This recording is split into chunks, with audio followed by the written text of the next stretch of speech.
Jotono Pungkaham, Tini 1 tarik September 2025. Ge pila kaito nusi hambai maro. Tini kaisa blog kayan musuman ke. Seng Old Testament poregei tini mia paikha tini ke New Testament porenai. Seng every morning fung brungno breakfast samani sekang Bible poregei suri lai. 2020 14 tarik November seimani. Haike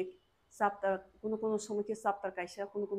chapter kotor ke wai niro wai tharo pore jaga ke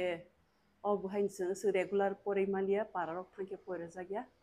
haikana tini paikha kaitorno hambai ge tini singge seng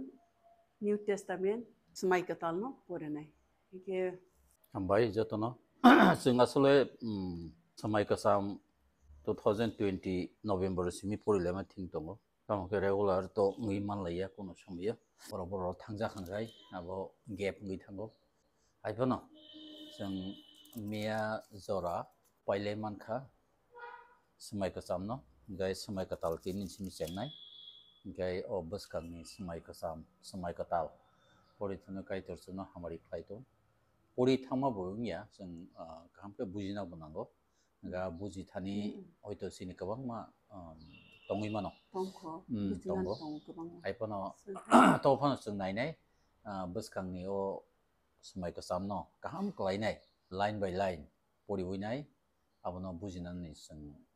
try khlainai gabo hoi kaito sono hamari khlaito gatini simi singabo chengnai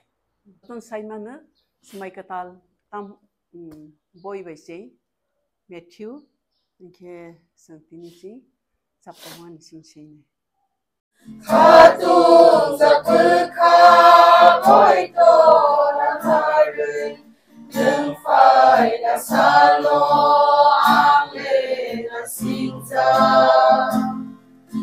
Sengsar salsa kopo nangan Pai kami salo Yang pai malaya Yang